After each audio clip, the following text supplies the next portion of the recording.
കഴിഞ്ഞ 10-15 വർഷത്തെ അസദ് ഭരണത്തിന് കീഴിൽ സിറിയയിൽ നടന്നത് ക്രൈസ്തവ കൂട്ടക്കുരുതി.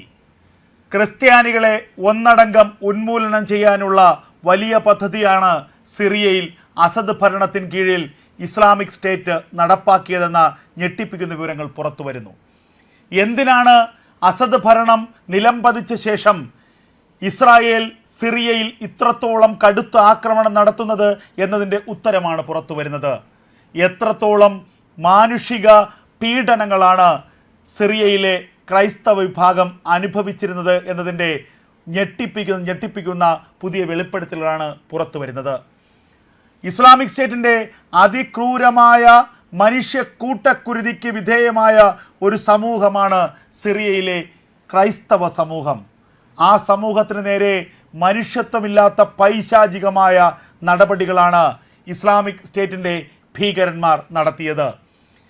സിറിയയിലെ ക്രൈസ്തവ സമൂഹത്തെ പൂർണ്ണമായും ഉന്മൂലനം ചെയ്യാനുള്ള നടപടികളായിരുന്നു കഴിഞ്ഞ കാലങ്ങളിൽ നടന്നിരുന്നത് എന്ന ഞെട്ടിപ്പിക്കുന്ന വെളിപ്പെടുത്തലാണ് ഇപ്പോൾ ഓരോ ദിവസവും പുറത്തു വരുന്നത്. അതുകൊണ്ട് തന്നെയാണ് സിറിയയെ പൂർണ്ണമായും നിരായുധീകരിക്കണമെന്നും ഇസ്ലാമിക ഭീകരതയുടെ കയ്യിൽ നിന്ന് സിറിയയെ രക്ഷപ്പെടുത്തണമെന്നുമുള്ള വമ്പൻ നീക്കവുമായി ഇപ്പോൾ ഇസ്രായേൽ രംഗത്തിറങ്ങിയിരിക്കുന്നത്. സിറിയയിലേക്ക് ഇസ്രായേൽ മിന്നലാക്രമണം നടത്തിയപ്പോൾ അമേരിക്ക പോലും അന്താളിച്ചു പോയി. എന്തിനുള്ള പുറപ്പാടാണിത്? പക്ഷേ ഇസ്രായേലിൻ്റെ ഓരോ നീക്കവും കൃത്യമായിരുന്നു എന്ന് പിന്നീട് US പോലും ബോധ്യപ്പെട്ടു. ഇപ്പോൾ പുറത്തു വരുന്ന കണക്കുകൾ ഞെട്ടിപ്പിക്കുന്നതാണ്. 2011 കണക്കുകൾ പ്രകാരം സിറിയയിൽ 1.5 മില്യൺ ക്രൈസ്തവരാണ് ഉണ്ടായിരുന്നത്. അതായത് സിറിയയിലെ ആകെ ജനസംഖ്യയുടെ 10% ക്രിസ്ത്യാനികളായിരുന്നു.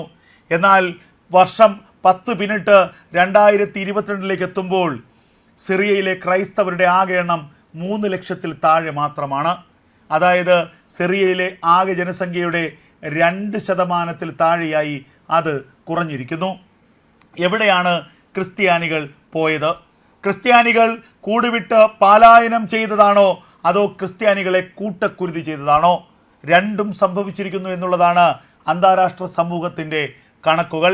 അതായത് സാമ്പത്തികമായും വിദ്യാഭ്യാസപരമായും സിറിയയിലെ മുസ്ലിം മതവിഭാഗങ്ങളെക്കാൾ മേൽത്തട്ടിലായിരുന്നു ക്രൈസ്തവ വിഭാഗം. ഷിയ സുന്നി വിഭാഗങ്ങളെയൊക്കെ തന്നെ അപേക്ഷിച്ച് വിദ്യാഭ്യാസപരമായുള്ള മേൽക്കൈ ക്രൈസ്തവർക്കുണ്ടായിരുന്നു.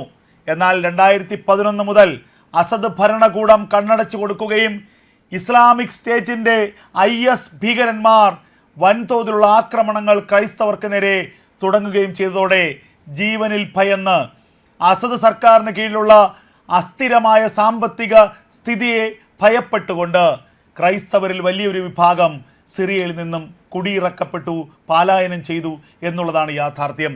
അവശേഷിച്ച നിരവധി പേരെ ഇസ്ലാമിക ഭീകരന്മാർ കൊന്നുതള്ളി, അവരുടെ കോൺസെൻട്രേഷൻ ക്യാമ്പുകളിലേക്ക് കൊണ്ടുപോയി. പിന്നീട് ആ ക്രൈസ്തവരെക്കുറിച്ചുള്ള ഒരു വിവരവും കിട്ടിയില്ല.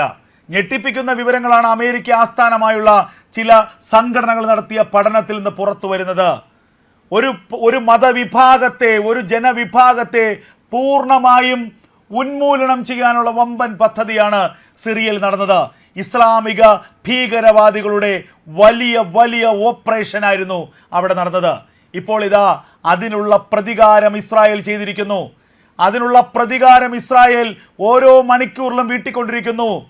ആഗോള തലത്തിലെ ക്രൈസ്തവരെ ഉന്മൂലനം ചെയ്യാനുള്ള ഇസ്ലാമിക ഭീകരവാദത്തെ ചെറുക്കാനുള്ള വമ്പൻ പ്രതിരോധമാണ് ഇപ്പോൾ ഇസ്രായേൽ തീർക്കുന്നത്. എന്തായാലും സിറിയയെ പഴയ സിറിയാക്കാൻ അനുവദിക്കില്ലെന്ന് ഇസ്രായേൽ പ്രതിജ്ഞ എടുത്തിരിക്കുന്നു.